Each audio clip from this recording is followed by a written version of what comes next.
Elena had become a master of pretending. Every morning she looked in the mirror and reminded herself to be ordinary. Just another human going to work, paying bills and living a quiet life in Portland.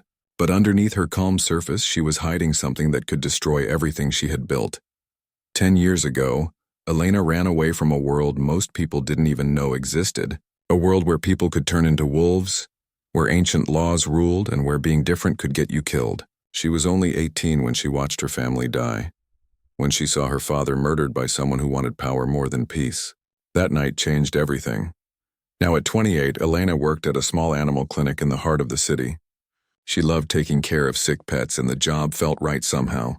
Animals trusted her in a way that felt natural, though she could never explain why to her coworkers.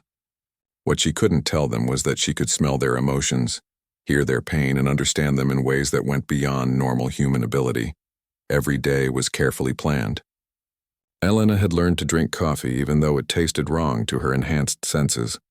She wore sweaters when other people were cold, even though her body naturally ran much warmer. She avoided spicy foods that her tongue could handle but might seem strange to others.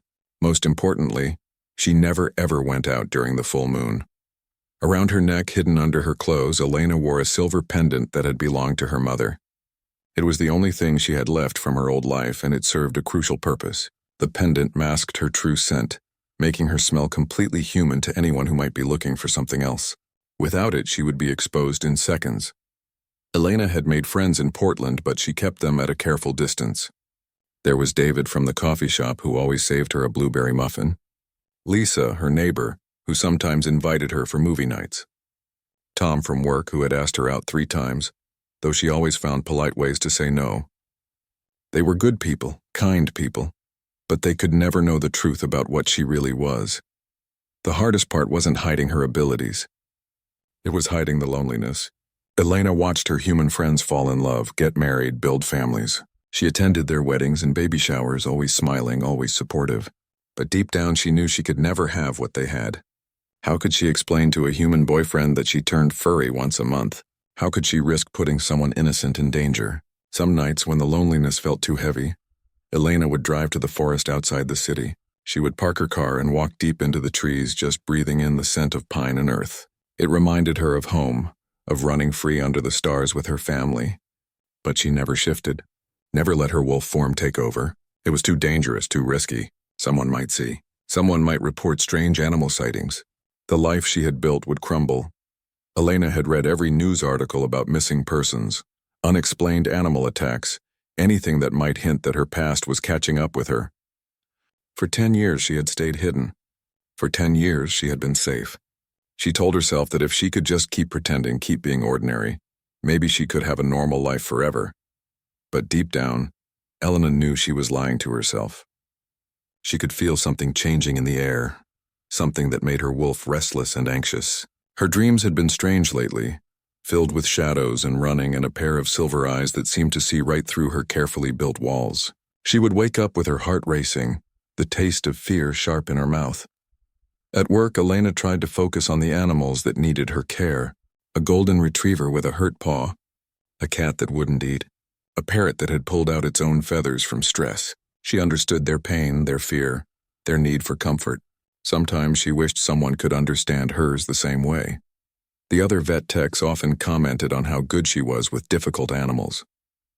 "It's like you speak their language," Lisa would say, and Elena would just smile and change the subject. If only they knew how close to the truth that really was. Elena's apartment was small but cozy, filled with plants and books and the kind of furniture that said, "Normal person lives here."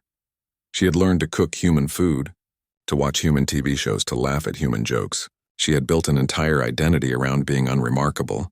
But late at night, when she was alone, Elena would sometimes catch herself staring out the window at the moon, feeling a pull in her chest that she couldn't ignore. She had chosen Portland because it was big enough to disappear in, but small enough to feel like home.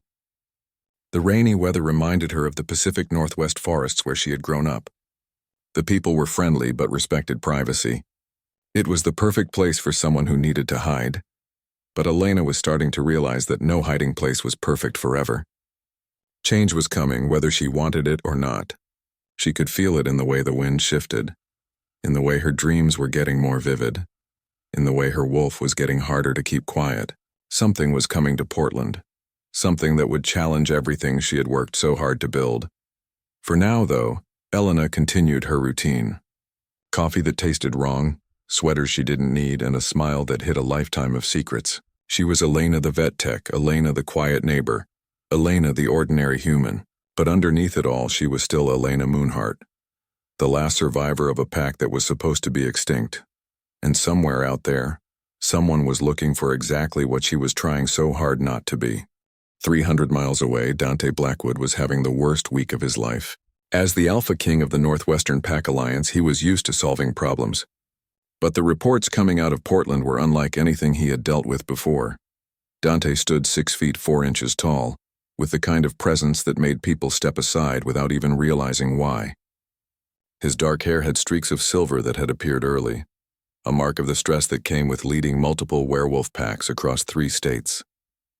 His eyes were an unusual gray color that seemed to shift like storm clouds, and when he was angry, they could make even the bravest wolf submit. At 32, Dante had been Alpha King for 8 years. He had taken control when his father died in a car accident, stepping into leadership younger than anyone expected. Most people thought he would fail. A 24-year-old ruling over dozens of established pack leaders. It seemed impossible. But Dante had proven them wrong through a combination of strength, intelligence, and something his enemies never expected: fairness. Under his rule, the packs had stopped fighting each other and started working together. Territory disputes that had lasted generations were settled through negotiation, instead of bloodshed. Smaller packs were protected from larger ones. Young wolves had opportunities for education and careers beyond just pack life. Dante had brought the werewolf community into the modern world while still respecting the old ways. But there was one thing missing from his life. One thing that all his power and success couldn't give him. Dante had never found his mate. In werewolf culture, finding your mate was everything. It was the one person in the world who completed you, who understood you completely, who made you stronger just by existing. Most wolves found their mates by the time they were 25. Dante was 32 and still alone. He had dated, of course. Beautiful she-wolves from good families, intelligent human women who didn't know his secret, even a few other supernatural creatures over the years. But none of them had sparked that instant, undeniable connection that marked a true mate bond. His wolf remained restless and unsatisfied, and Dante was starting to wonder if he was destined to rule alone forever. The Portland situation had started 3 weeks ago with reports of rogue werewolves in the city. Rogues were wolves who had left or been banished from their packs, and they were usually trouble. Without pack structure to keep them in line, rogues often lost control, shifting in public or hunting humans. It was exactly the kind of thing that could expose the supernatural world to humans who weren't ready to know the truth. The local Portland pack, led by Alpha Rodriguez, had requested help. They claimed the rogues were too organized, too smart to be acting alone. Someone was leading them, someone with experience and power. The attacks were calculated, designed to cause maximum chaos while leaving minimal evidence. It was the work of someone who understood both werewolf nature and human systems. Dante had sent his best trackers first, but they had come back with confusing reports. The scents were all wrong, they said. Too mixed up, too hard to follow. There were werewolf scents, but also something else, something that didn't make sense. His trackers were experienced hunters who had never been confused by a scent trail before. So Dante decided to go to Portland himself, bringing his beta Jake and a small team of his most trusted pack members. If there was something in Portland that could confuse his best people, he needed to see it for himself. The meeting with the local pack leaders was set for Thursday evening at one of Portland's most expensive restaurants. Dante preferred to meet in neutral territory when dealing with potential problems, and a high-end human establishment meant everyone would be on their best behavior. No one wanted to cause a scene surrounded by wealthy humans who might have connections to law enforcement or media. Alpha Rodriguez was a nervous man in his 50s who had inherited his pack from his father and never quite grown into the role. He kept wiping sweat from his forehead as he explained the situation to Dante, his voice shaking slightly. The other pack leaders around the table weren't much better. They were clearly in over their heads. The rogues hit another warehouse last night, Rodriguez was saying. Third one this month. They're not stealing anything valuable, just causing damage and leaving their scent everywhere. It's like they want us to know they were there. Dante listened with half his attention while his wolf paced restlessly inside his mind. Something felt off about this whole situation, but he couldn't put his finger on what. The restaurant was full of human scents: expensive perfume, rich food, wine, the lingering smell of cigarettes from the smoking section. Normal city smells that should have been easy to filter out. But then the wind shifted slightly as someone opened the restaurant's front door. A new scent drifted across the dining room and Dante's entire world stopped. It was the most incredible smell he had ever encountered, like wildflowers after rain, like pine trees in sunlight, like home and adventure and everything he had ever wanted all mixed together. His wolf went completely still for one shocked moment, then began howling with joy inside his mind. Mate. The word echoed through every cell in his body. Mate, mate, mate. Dante's head snapped up, his eyes scanning the restaurant frantically. The scent was faint, almost masked by something, but it was definitely there. Somewhere in this building was the person he had been waiting his entire life to find. Alpha King?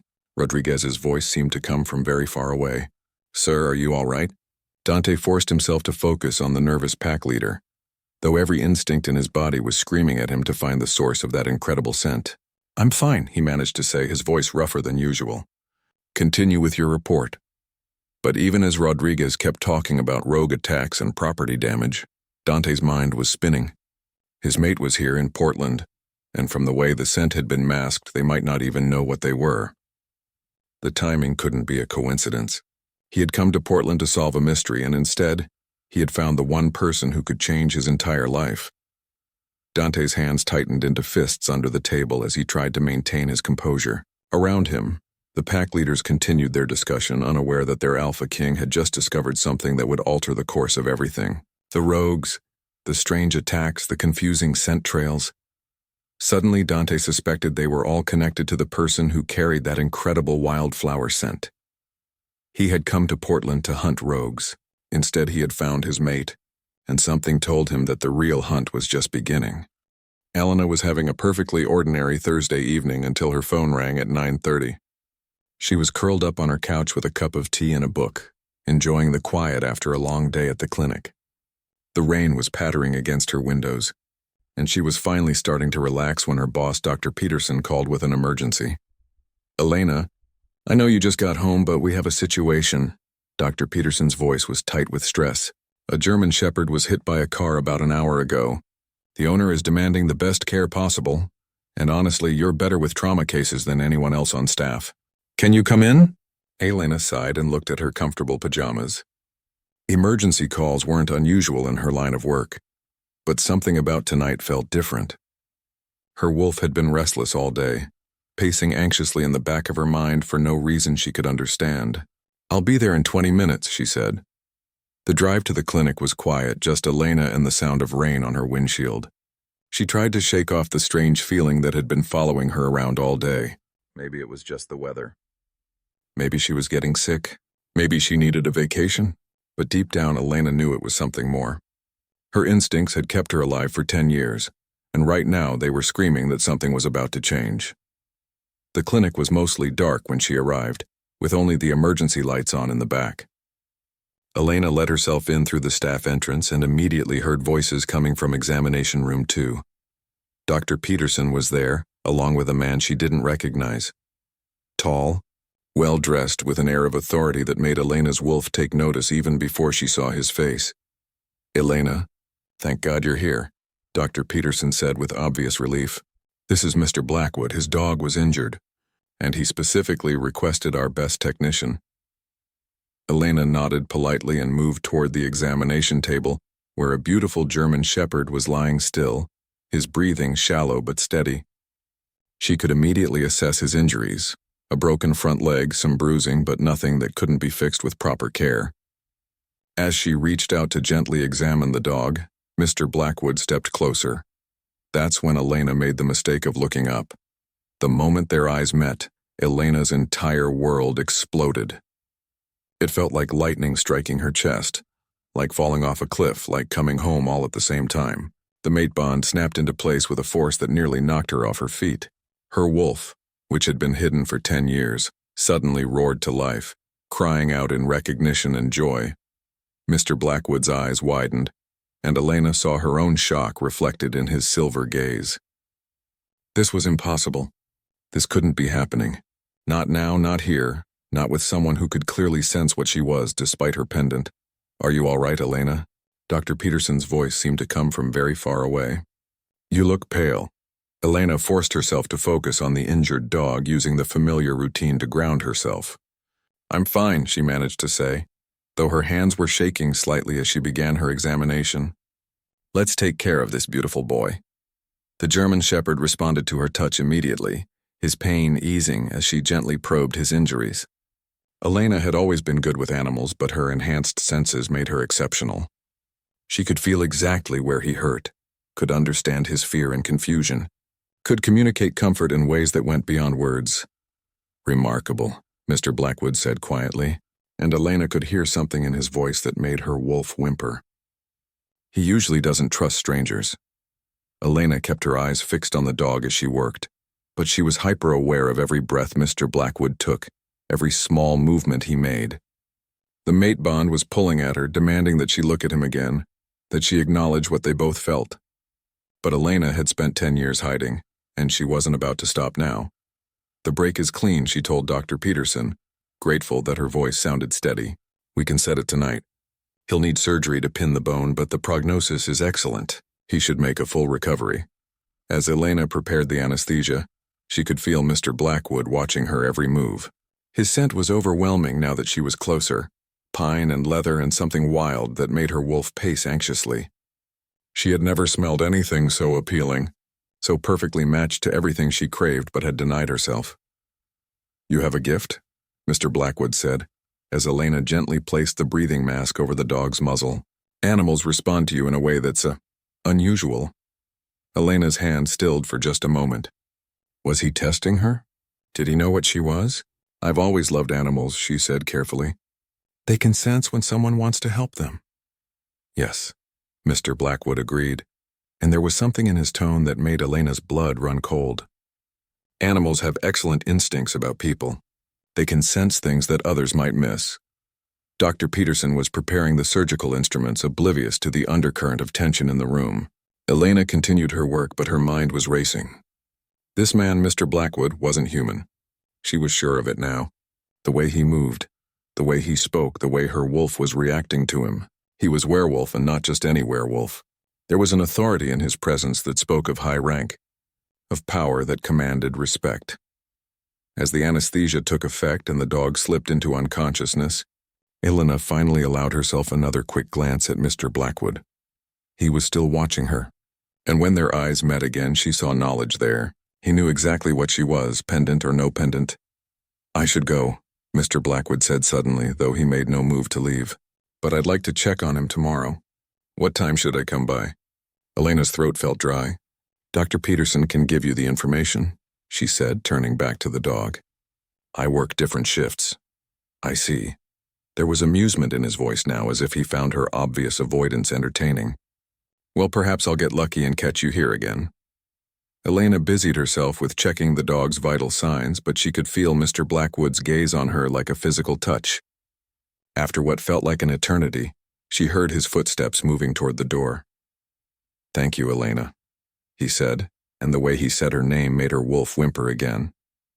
"I have a feeling we'll be seeing each other again very soon." After he left, Elena stood frozen beside the examination table, her heart pounding so hard she was sure Dr. Peterson must be able to hear it. The mate bond was still there, stretched but not broken, connecting her to a man she had known for less than an hour, but who already felt like the most important person in her world. "Nice guy," Dr. Peterson commented as he began the surgery, very concerned about his dog. "Said he'd pay whatever it takes to make sure the animal gets the best care." Elena nodded absently, but her mind was elsewhere. In 10 years of hiding, she had never encountered another werewolf. She had convinced herself that she was safe, that her past was buried, that she could live as a human forever. But Mr. Blackwood had shattered that illusion in a single glance. Worse, he was her mate. The one person in the world who was meant to complete her, and she couldn't have him. Because accepting the mate bond would mean giving up her carefully constructed human life.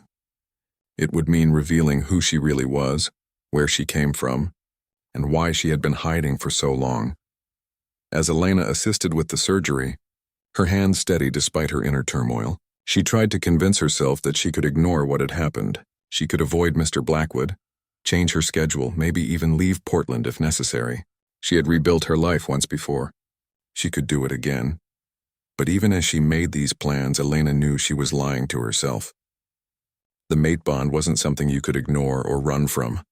It was destiny, written in their very DNA. And judging from the way Mr. Blackwood had looked at her, he had no intention of letting her disappear. For 10 years, Elena had successfully pretended to be human. But her time was up. The wolf world had found her, and it had come in the form of a man whose silver eyes seemed to see straight through every wall she had built around her heart. The next morning, Elena walked into her usual coffee shop and froze. There, sitting at a corner table with a newspaper and a steaming cup, was Mr. Blackwood. He looked up as she entered, and that devastating smile spread across his face like he had been waiting for her all morning. Elena's first instinct was to turn around and leave, but that would look suspicious. Instead, she forced herself to walk to the counter and order her usual coffee, hyper-aware of his presence behind her. The barista, Kevin, chatted about the weather while he prepared her drink, but Elena barely heard him. Every nerve in her body was focused on the man reading his newspaper 20 feet away. Elena. The voice behind her made her jump. She turned to find Mr. Blackwood standing much closer than she had expected, his newspaper folded under his arm. What a pleasant surprise, Mr. Blackwood, she managed, accepting her coffee from Kevin with hands that she hoped weren't shaking. How is your dog? Much better, thanks to you. His smile was warm, but there was something predatory in his eyes that made Elena's wolf whimper. The surgery was a complete success. Dr. Peterson said you assisted beautifully. Elena nodded and started toward the door, but Mr. Blackwood fell into step beside her. I was actually hoping to run into you, he continued conversationally. I wanted to thank you properly for taking such good care of Storm. Storm? Elena paused despite herself. My dog. His name is Storm. Mr. Blackwood's eyes were dancing with amusement. He's a rescue. Found him about 3 years ago, half dead in the woods. Someone had abandoned him, left him to fend for himself. But he's a survivor. Stronger than he looks. Elena felt like he was talking about more than just his dog, but she couldn't be sure. I'm glad he's recovered, she said, pushing through the coffee shop door onto the busy sidewalk. Elena. Mr. Blackwood's hand touched her arm gently, and the contact sent electricity shooting through her entire body. The mate bond flared to life, making her wolf howl with need. Would you like to have dinner with me tonight? Elena stared at him, her mind racing. This was exactly what she couldn't do. Getting involved with him would destroy everything she had built. I don't think that's a good idea, she said carefully. Why not? His voice was casual, but Elena could see the intensity in his silver eyes. I'm new in town, you're clearly intelligent and interesting, and we both love animals. Seems like we have plenty to talk about. I don't date clients, Elena said, seizing on the excuse. I'm not your client. Storm is. Mr. Blackwood's grin was infuriating, and somehow I don't think Storm would object. Elena opened her mouth to argue, but Mr. Blackwood was already walking away. Think about it, he called over his shoulder. I'll be at Antonio's at 7 if you change your mind. Elena stood on the sidewalk, watching him disappear into the crowd, her coffee growing cold in her hands. This was a disaster. She had managed to avoid romantic entanglements for 10 years, and now her mate was asking her on dates and showing up at her coffee shop like it was the most natural thing in the world. The rest of the day passed in a blur. Elena tried to focus on work, but every time the clinic door opened, she looked up expecting to see Mr. Blackwood. He didn't come, but somehow his absence was almost worse than his presence. The mate bond pulled at her constantly, a persistent ache that reminded her of what she was denying herself. You seem distracted today, Dr. Peterson commented as they finished treating a cat with a broken tail. Everything all right? Elena forced a smile. Just tired. I didn't sleep well last night, that wasn't entirely a lie. She had spent most of the night staring at the ceiling, trying to figure out how to handle the situation with Mr. Blackwood. She could leave Portland, start over somewhere else. But the thought of running again made her exhausted. She had built a life here, made friends, found work she loved. Why should she give that up? At 6:30, Elena was sitting in her apartment staring at her closet. She had told herself she wasn't going to dinner. She had told herself she was going to ignore Mr. Blackwood until he gave up and left Portland. But the mate bond was like a constant whisper in her mind, urging her toward him. Before she could change her mind, Elena grabbed her jacket and headed for the door. Antonio's was a small Italian restaurant downtown, the kind of place with checkered tablecloths and candles and wine bottles. Elena spotted Mr. Blackwood immediately. He was sitting at a table by the window, and he stood up with a smile when he saw her approach. "You came," he said, and there was genuine pleasure in his voice. "I shouldn't have," Elena replied, but she sat down across from him anyway. The dinner was simultaneously the best and worst night Elena had experienced in years. Mr. Blackwood, who insisted she call him Dante, was charming, intelligent and funny. He told her stories about his travels, asked about her work, and seemed genuinely interested in everything she had to say. If he hadn't been Werewolf, if she hadn't felt the mate bond pulling at her with every breath, Elena could have fallen for him completely. But underneath the pleasant conversation, Elena could sense the predator. Dante asked casual questions about her past, her family, how long she had lived in Portland. Elena deflected as best she could, but she could see him filing away every answer, every hesitation, every careful non-response. "You're very mysterious," Dante said over dessert, his silver eyes studying her face. "Most people love talking about where they grew up, their families, their college years. But you barely mention anything before Portland." Elena's hand tightened on her wine glass. "Some people prefer to focus on the present." "True," Dante agreed. "But the past shapes us, don't you think? We are who we are because of where we've been, what we've experienced." He leaned forward slightly. "What shaped you, Elena?" For a moment, Elena was tempted to tell him everything. The mate bond was urging her to trust him, to share her secrets, to let him help carry the burden she had been carrying alone for so long. But then she remembered her father's lifeless eyes, her mother's broken body, the smell of smoke and death that had driven her from the only home she had ever known. "I should go," Elena said abruptly. Standing up from the table, Dante rose as well, his expression concerned. "Did I say something wrong?" "No, Elena struggled for words. This was a mistake. "I can't do this. Elena, wait." Dante caught her hand as she turned to leave, and the contact sent fire racing up her arm. "Whatever you're afraid of, whatever you're running from, you don't have to face it alone." Elena stared at him, her heart pounding. For just a moment, she let herself imagine what it would be like to trust him, to tell him the truth, to stop running. But then reality crashed back down on her. "You don't know me," she whispered, pulling her hand away. "You don't know what I'm capable of." "Then tell me," Dante said quietly. "Let me know you." Elena shook her head and fled the restaurant, leaving Dante standing by their table with a look of determination that made her wolf howl with longing. Over the next week, Elena began to feel like she was being hunted, not in a threatening way, but in the patient, persistent manner of a predator who knew exactly what he wanted. Dante seemed to be everywhere, at her coffee shop, at the grocery store, walking past her apartment building at exactly the right time to, accidentally, run into her. Each encounter was brief and seemingly innocent. He would ask about Storm's recovery, comment on the weather, recommend a book he thought she might enjoy. But Elena could feel the intensity beneath his casual demeanor, the way his eyes tracked her every movement, the way he seemed to memorize every detail about her routine. Worse, Elena was starting to look forward to these encounters. The mate bond grew stronger with each meeting, and her wolf was becoming harder to control. She found herself choosing outfits based on what she thought Dante might like, taking longer routes to work in hopes of seeing him, lying awake at night thinking about his smile. It was during one of these restless nights that Elena's world shifted again. She was standing by her bedroom window, looking out at the full moon that she couldn't allow herself to run beneath, when she saw a familiar figure across the street. Dante was standing in the shadows looking up at her window. Their eyes met through the glass, and Elena saw something in his expression that made her blood run cold. It wasn't the warm interest he had shown her all week. It was the look of an alpha who had identified his prey and was ready to move in for the kill. Elena stepped back from the window, her heart racing. The game of cat and mouse was over. Whatever Dante had been planning, whatever he had been waiting for, the time for patience had passed. As she watched from behind her curtains, Dante pulled out his phone and made a call. Elena couldn't hear what he was saying, but she could see the determined set of his shoulders the way he kept looking up at her building.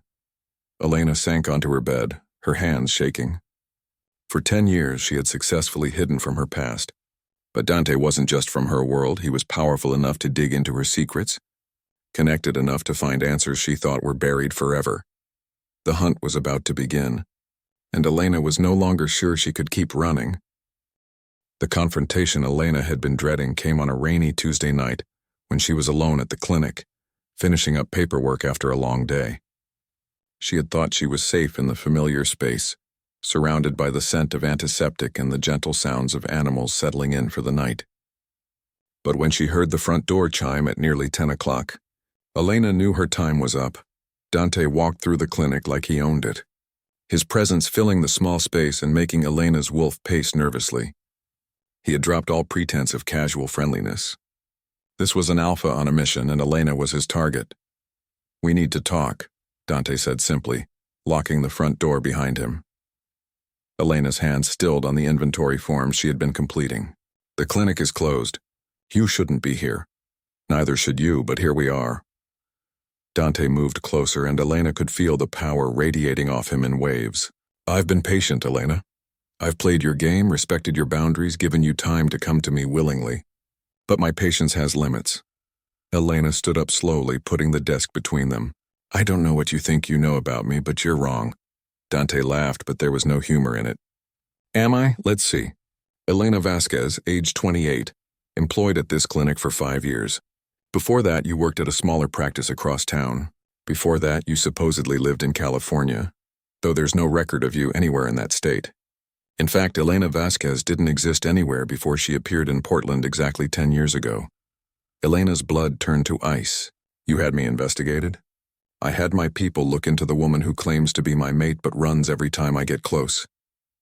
Dante's eyes were blazing now, silver fire that seemed to see straight through her soul. "Want to know what they found? Nothing. No birth certificate, no school records, no family, no history. It's like you materialized out of thin air as a fully grown adult."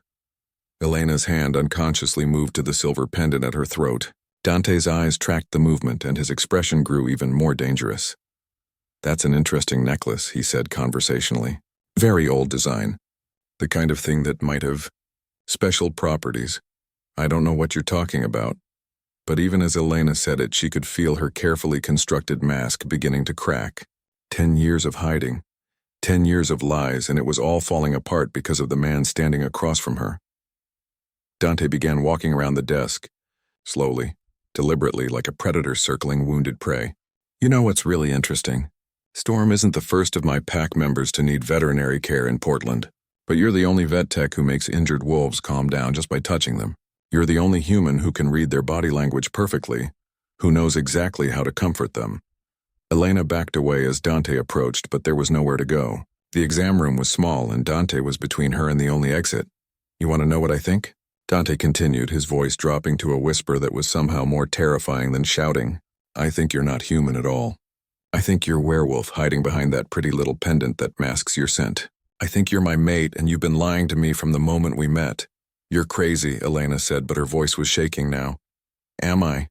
Dante was close enough to touch her now, close enough that she could feel the heat radiating from his body. "Prove it. Take off the necklace." "No." Elena's hand closed protectively over the pendant. "Take it off, Elena." Dante's voice carried the full force of his alpha command, and Elena felt her wolf respond despite her best efforts to suppress it. "Show me what you're really hiding." I said no. Elena's voice came out stronger than she had intended, carrying an undertone that made Dante's eyes widen with surprise.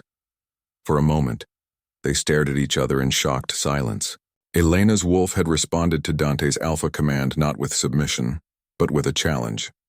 She had revealed more in that single word than in weeks of careful conversation. Well, Dante said softly, "Not just any werewolf. You've got some serious power in you, don't you, sweetheart?" Elena's control finally snapped. The pressure of hiding, of lying, of denying what she was became too much to bear. With a cry of frustration and fear, she grabbed at her necklace, intending to break the chain and end this charade once and for all. But her hands were shaking, and the delicate silver chain caught on her fingers. As she struggled with the clasp, Dante stepped forward to help, his movements gentle despite the intensity of the moment. The chain broke with a soft click. The effect was immediate and overwhelming. Elena's true scent flooded the room like a tidal wave. Wildflowers and pine and something ancient and powerful that made Dante stagger backward. But it wasn't just the scent of any werewolf. It was the scent of an omega, rare and precious. And underneath that was something else that made Dante's face go white with shock. "Moonstone pack," he whispered, his voice filled with disbelief. Elena lifted her chin defiantly, tired of running, tired of hiding. "My name is Elena Moonheart," she said, her voice steady now that the truth was finally out. "Daughter of Alpha Marcus Moonheart, last survivor of the Moonstone pack." Dante sat down heavily in the nearest chair, looking like someone had just told him the dead had come back to life. "That's impossible. The Moonstone pack was destroyed 10 years ago. Everyone died. Not everyone." Elena's voice was bitter. "I hid in the forest and watched my family burn. I watched my father die trying to protect us. I watched my mother's last breath, my brother's broken body. I took this pendant from my mother's corpse and ran like a coward into the human world." "You were 18, Dante said quietly. "You were barely an adult." "Running wasn't cowardice, it was survival." Elena laughed harshly. "Survival? Is that what you call it? I abandoned my pack, my responsibilities, my heritage. I've been pretending to be human for 10 years while the man who murdered my family rules over our territory." Dante's head snapped up. "What man?" "The official report said rogue wolves attacked the Moonstone pack. There was no mention of anyone specific." "Official report?" Elena stared at him. "What official report?" "The one filed with the Pack Alliance. Alpha Vincent Redclaw reported that his border patrol found evidence of a massive rogue attack on Moonstone territory. By the time help arrived, everyone was dead. Vincent claimed the territory to prevent other rogues from moving in." Elena felt like the floor was falling out from under her. "Vincent Redclaw filed the report? Vincent Redclaw who led the attack that killed my family? Vincent Redclaw who murdered my father in cold blood while my mother begged for mercy?" Dante's face had gone completely white. "Elena, if what you're saying is true, it's true." Elena's voice rose to nearly a shout. "I was there. I saw everything.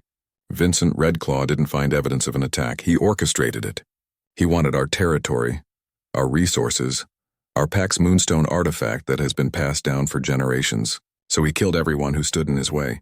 The room fell silent except for the sound of Elena's ragged breathing. Dante looked like he was trying to process information that challenged everything he thought he knew about the supernatural world he ruled.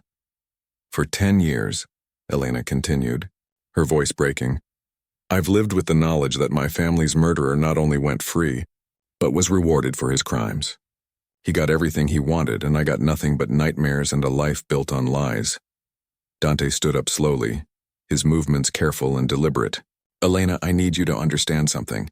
Vincent Redclaw is a member of my alliance. I've worked with him for years.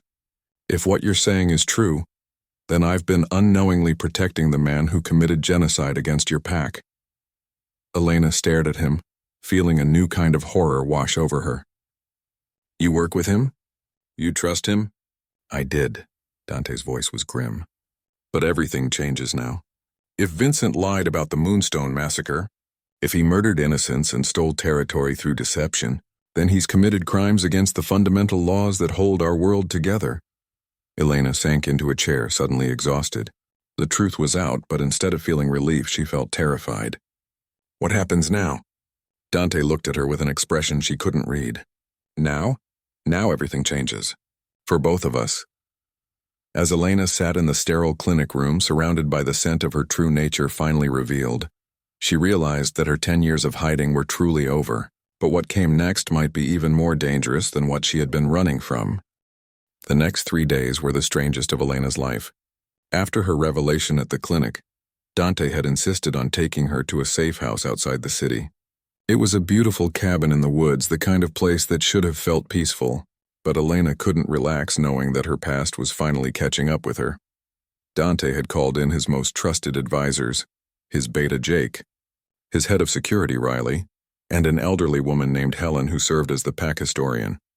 Elena found herself telling her story over and over again, each time revealing details she had tried to forget for 10 years. "Tell me about the Moonstone," Helen said on the third morning. Her withered hands wrapped around a cup of tea. Your pack was named for it, but what exactly was it? Elena closed her eyes, remembering. It was about the size of a baseball, perfectly round, and it glowed with this soft silver light. My grandmother used to say it fell from the moon itself centuries ago. Our pack was founded around protecting it. What did it do? Jake asked. He was younger than Dante, with kind eyes and a gentle manner that made Elena feel safe. It amplified an alpha's power, Elena said quietly. Not just strength or speed, but everything. Leadership, intuition, the ability to control other wolves. My father could command respect from alphas twice his age because of the Moonstone's influence. But he never abused it. He said power without wisdom was just destruction waiting to happen. Dante had been mostly quiet during these sessions, but Elena could see the anger building in him. Learning that he had been deceived by Vincent Redclaw for years had shaken his faith in his own judgment. Vincent knew about the Moonstone, Dante said finally. He had to. That's why he targeted your pack specifically. Elena nodded. He came to negotiate first. Wanted my father to share access to the Moonstone. Said it would benefit both packs. When my father refused, Vincent said he would take it by force. My father thought he was bluffing. Your father underestimated him, Riley observed. She was a tough woman in her 40s who had clearly seen her share of battles. We all did, Elena admitted. Vincent brought 50 wolves with him. We had maybe 20 adults who could fight. It wasn't a battle, it was a massacre. They killed the children first to break our spirits. Then the elders saved my parents for last. The room fell silent. Elena had told this part before, but it never got easier. Where is the Moonstone now? Helen asked gently, Elena's hands clenched into fists. Vincent took it. I saw him pull it from my father's body after he killed him. My father had carried it in a special pouch, never let it out of his sight. Dante stood up abruptly and walked to the window, his shoulders tense with barely controlled rage. 10 years, he said quietly. For 10 years, Vincent has had access to an artifact that powerful, and I had no idea. It explains a lot, Jake said thoughtfully. Vincent's pack has grown significantly in the past decade. He's gained influence, territory, respect. I always wondered how he managed it so quickly. Elena felt sick thinking about it. He's been using my family's legacy to build his own empire. Every decision he's made, every pack he's intimidated or absorbed, it's all been powered by the Moonstone that cost my family their lives. Over the following days, Dante's team worked to verify Elena's story. They reached out to contacts in other packs, dug through old records, and slowly built a picture of what had really happened 10 years ago. What they found was even worse than Elena had imagined. Vincent didn't just lie about the massacre, Riley reported during one of their evening meetings. He's been systematically eliminating anyone who might have questioned his story. 3 pack historians who specialized in Moonstone pack genealogy have died in accidents over the past decade. 2 witnesses who lived near the territory boundaries disappeared without a trace. Elena felt cold dread washing over her. He's been cleaning up loose ends. There's more, Jake added grimly. We found evidence that Vincent has been using the Moonstone's power to manipulate other pack leaders during alliance meetings. Several alphas have reported feeling unusually compelled to agree with his suggestions, even when they went against their better judgment. Dante turned from the window, his face set in hard lines. He's been corrupting the entire alliance. Every decision we've made, every policy we've implemented, he's had his thumb on the scale. Elena stood up suddenly, pacing to the fireplace. This is exactly what I was afraid of. I tried to hide, tried to stay out of werewolf politics because I knew that revealing the truth would start a war. And now look what's happening. Elena, Dante's voice was gentle but firm, this war started 10 years ago when Vincent slaughtered your pack. We're just finally ready to fight back, are we? Elena turned to face him, her eyes bright with unshed tears. Because Vincent has 50 years of experience, an army of loyal wolves, and the most powerful artifact in the supernatural world.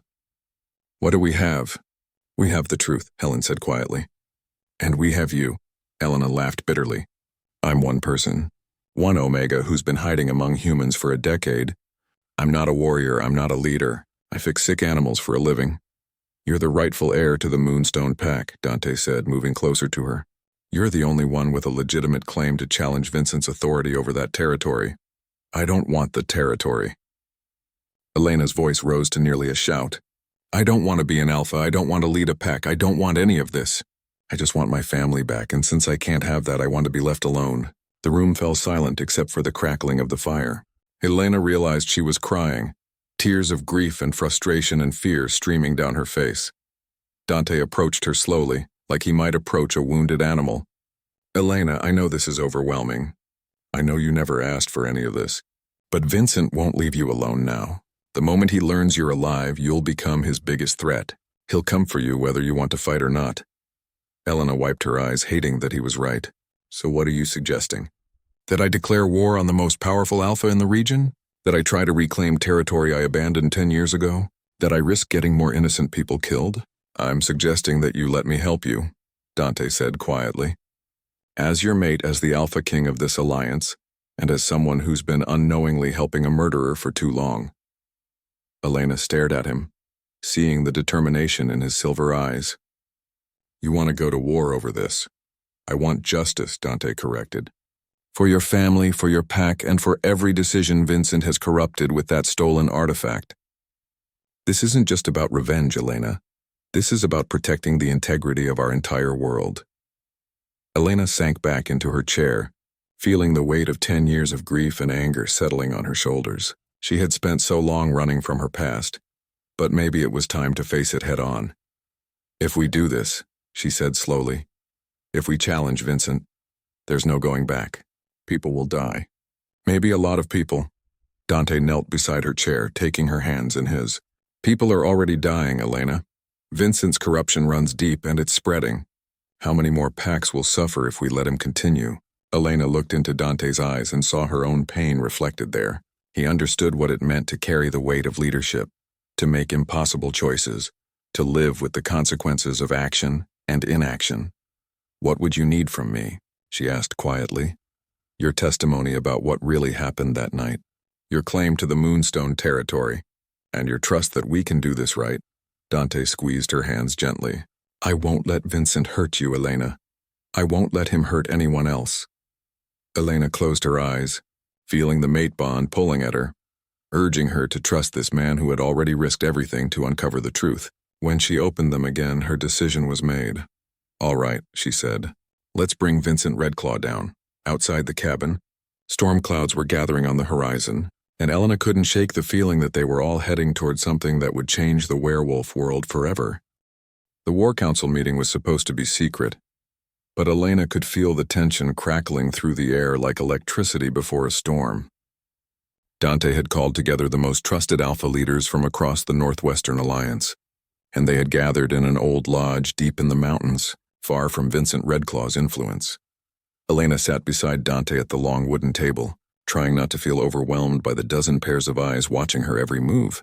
These were some of the most powerful werewolves in North America, and she was just a veterinary technician who had been hiding among humans for 10 years. Let me make sure I understand this correctly, said Alpha Thompson, a stern woman in her 60s who led one of the largest packs in Oregon.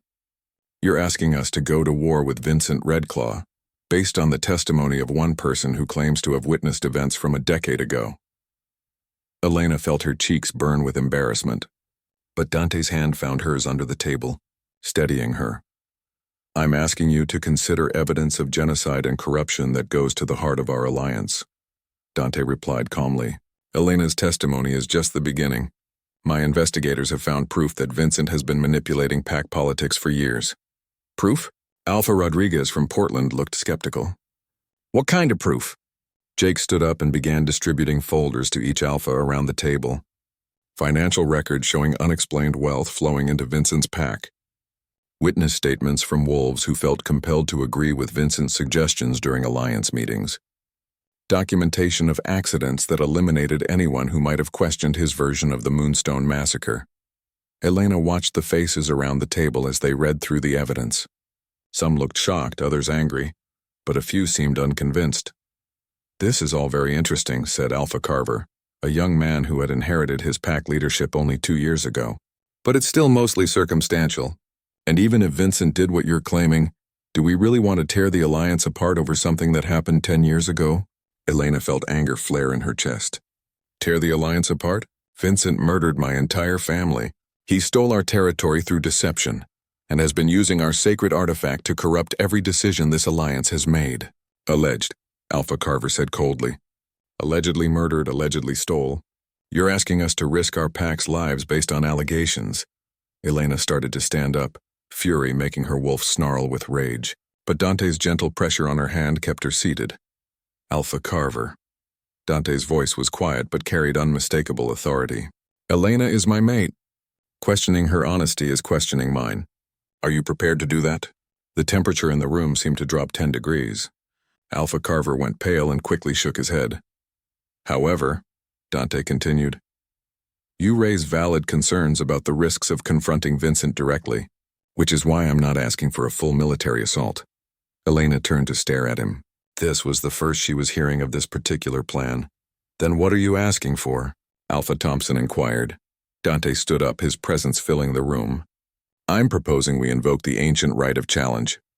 Elena, as the last surviving member of the Moonstone Pack, has the legal authority to challenge Vincent's claim to her ancestral territory. If Vincent refuses the challenge, or if he loses, his crimes will be exposed for all to see. The room erupted in surprised murmurs. Elena felt her stomach drop. Dante, we never discussed this, she said quietly. A formal challenge? Alpha Rodriguez looked intrigued. That would certainly be cleaner than open warfare. It would also be suicide, Alpha Thompson said bluntly. Vincent Redclaw is one of the most powerful alphas in the region. He's got 50 years of experience and access to the Moonstone artifact. What chance would Elena have against him? Elena felt sick. The idea of facing Vincent in single combat was terrifying enough, but doing it while everyone expected her to lose was even worse. Elena wouldn't fight the challenge herself. Dante said calmly, as her mate, I have the right to stand as her champion. The room fell silent. Elena stared at Dante in shock. He was volunteering to fight Vincent Redclaw to the death for her family's honor, for justice she had given up hope of ever seeing. Dante, no, she whispered. Vincent has the Moonstone. It makes him stronger, faster, more powerful than any normal alpha. You can't win against that. Dante turned to face her, his silver eyes blazing with determination. Maybe not. But I have to try. This isn't just about revenge for your family anymore, Elena. Vincent's corruption is poisoning everything we've built. If we don't stop him now, how many more innocents will suffer? But if you lose, Elena couldn't finish the sentence.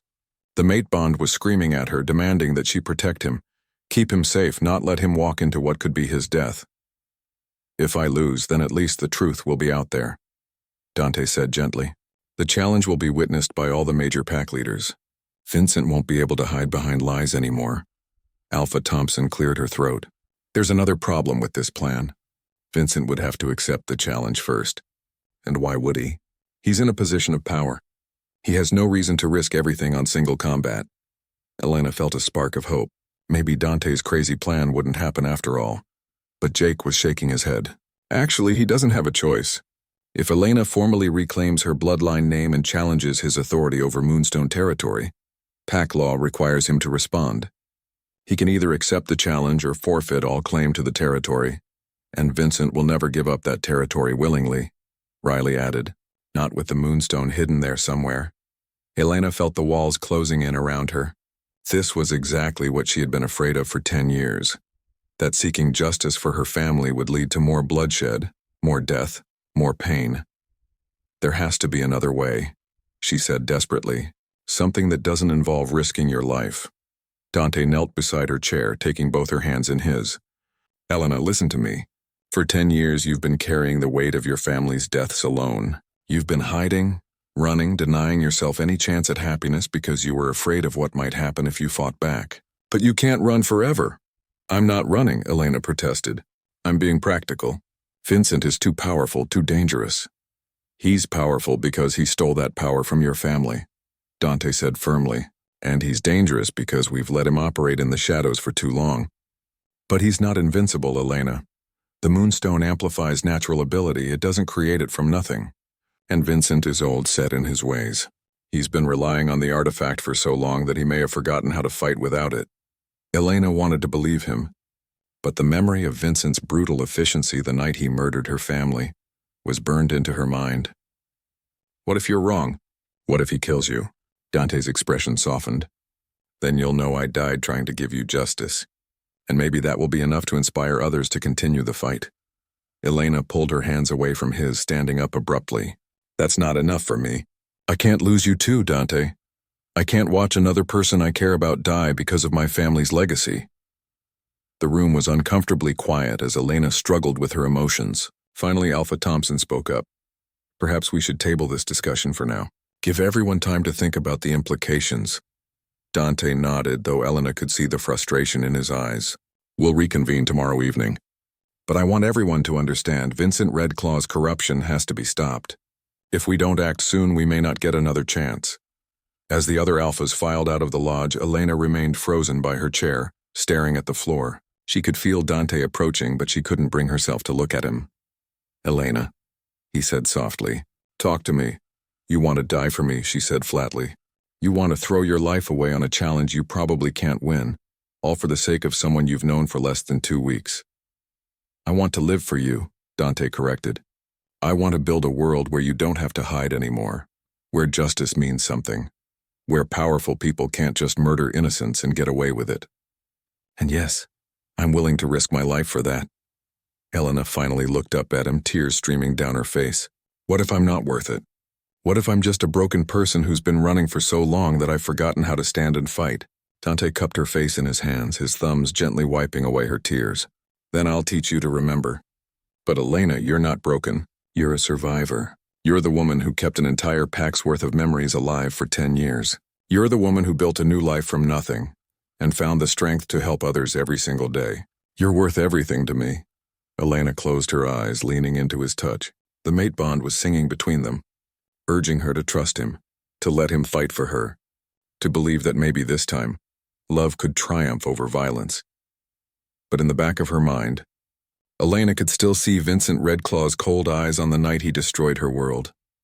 And she knew that some monsters were too dangerous to face even for love. Elena never got the chance to change Dante's mind about the challenge, because Vincent Redclaw made the choice for them. 3 days after the War Council meeting, he showed up in Portland with 20 of his strongest warriors, not for a formal challenge, but to eliminate the threat Elena represented once and for all.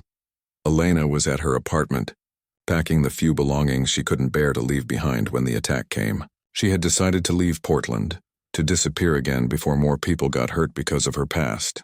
But as she folded her mother's old sweater into her suitcase, the scent hit her, familiar and terrifying and full of memories she had tried to forget. Vincent Redclaw was here. Elena's hands shook as she reached for her phone to call Dante, but it was too late. Her apartment door exploded inward, and Vincent stepped through the wreckage like an avenging angel. 10 years had been kind to him. He looked exactly as powerful and menacing as Elena remembered from her nightmares.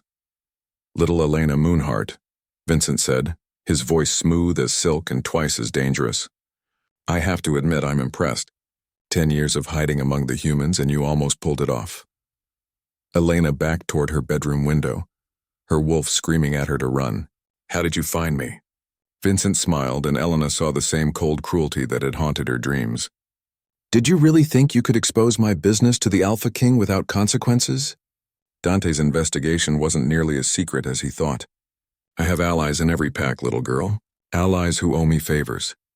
The Alliance leaders know the truth now, Elena said, trying to keep her voice steady. They know what you did to my family. They know what a traumatized child claims to remember, Vincent corrected. Memory can be such a fragile thing, especially when it's filtered through grief and fear. But don't worry, once you're gone, there won't be anyone left to contradict my version of events. Elena's back hit the window. She could hear movement in the hallway, Vincent's wolves positioning themselves to block any escape route. But she could also hear something else in the distance, the sound of cars arriving fast, doors slamming, and a howl that made her heart soar with relief. Dante had come for her. Vincent heard it too, and his expression darkened. The Alpha King has developed inconvenient feelings for you. No matter. I brought enough warriors to handle him and his little rescue party. You're making a mistake, Elena said, finding courage she didn't know she still possessed.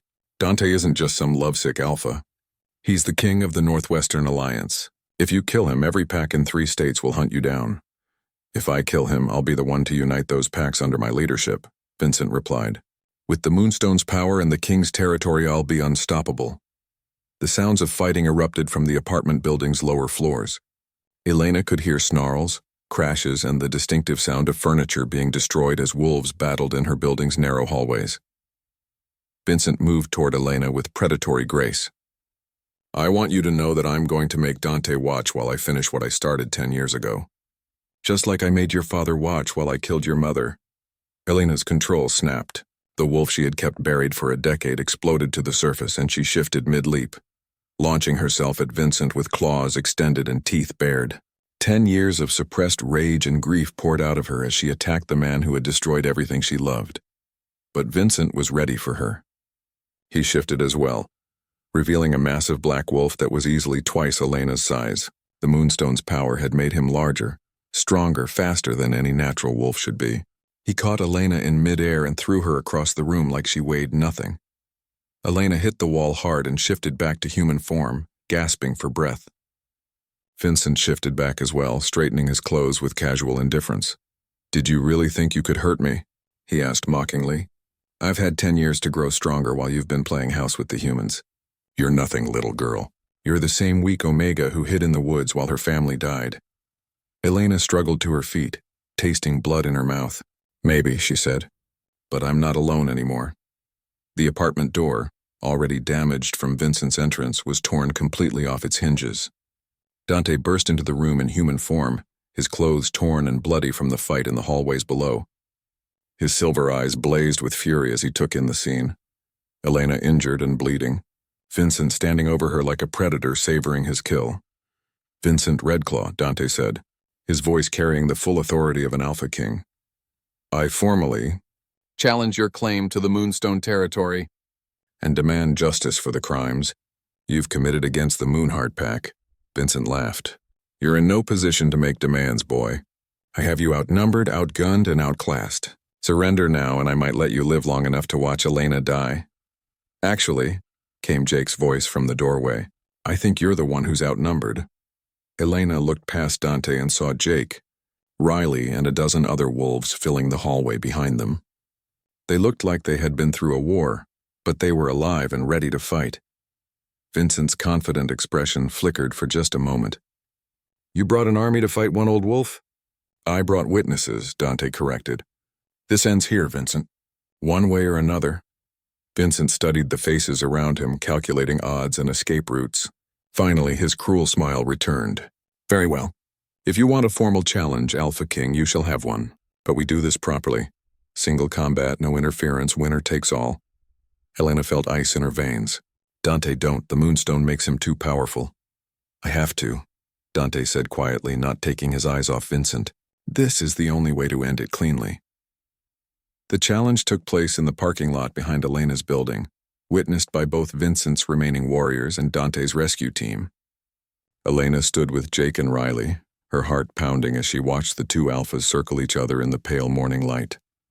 Vincent shifted first, revealing that massive black wolf enhanced by the Moonstone's power. He was enormous, his eyes glowing with unnatural energy, his presence radiating dominance that made even the other alphas step back. Dante's shift was smaller but more elegant, a dark gray wolf with silver markings that seemed to catch the light. He was clearly outmatched in size and power, but Elena could see the intelligence in his movements, the way he studied Vincent's stance and positioning. The fight was brutal and swift. Vincent's Moonstone-enhanced strength allowed him to overpower Dante quickly, pinning him to the ground with jaws aimed at his throat. Elena screamed, started forward to help, but Jake held her back. If you interfere, Vincent wins by default, he whispered urgently. But Elena wasn't looking at the fight anymore. She was looking at Vincent's human clothes, discarded near the edge of the parking lot. And there, gleaming in a small leather pouch attached to his belt, was a stone that pulsed with soft silver light. The Moonstone. He had brought it with him, probably afraid to leave such a powerful artifact unguarded while he was away from his territory. Elena made a decision that terrified and exhilarated her in equal measure. While everyone else was focused on the fight, she crept toward Vincent's discarded clothes. The Moonstone called to her as she approached, recognizing her bloodline, her heritage, her right to claim it. The moment Elena's fingers closed around the Moonstone, Everything changed. Power flowed through her like liquid fire, connecting her to generations of Moonheart Alphas who had wielded this artifact before her. She could feel her ancestors' strength, their wisdom, their fierce protective love for their pack. In the parking lot, Vincent suddenly staggered as the Moonstone's enhancement was stripped away from him. Dante seized the opportunity, breaking free from Vincent's grip and landing a devastating blow that sent the older wolf sprawling. Elena stood up, the Moonstone blazing with silver light in her hands. "Vincent Redclaw," she called out, her voice carrying power she had never felt before. "I am Elena Moonheart, daughter of Alpha Marcus Moonheart, last surviving member of the Moonstone Pack, and I reclaim what was stolen from my family." Vincent shifted back to human form, his face twisted with rage and disbelief. "That's impossible. The Moonstone only responds to born alphas, not weak omegas." Elena smiled, feeling the Moonstone's power singing through her veins. "You never understood what the Moonstone really was, did you? It doesn't respond to dominance or brute force. It responds to love, to sacrifice, to the willingness to protect others above yourself." The silver light around Elena grew brighter, and she could feel herself changing, not shifting into wolf form but becoming something more. The true alpha her bloodline had always meant her to be. "My father died protecting his pack," Elena continued, stepping forward as Vincent backed away in fear. "My mother died defending her children. They poured their love and sacrifice into this stone, and it has been waiting 10 years for me to be ready to receive it." Dante, still in wolf form, moved to stand beside Elena. The mate bond flared between them, and Elena felt his strength joining with hers, his unwavering support making her even more powerful. Vincent looked around desperately, but his warriors were no longer backing him up. Faced with the true power of the Moonstone and the righteous anger of their Alpha King, they had stepped away from their leader.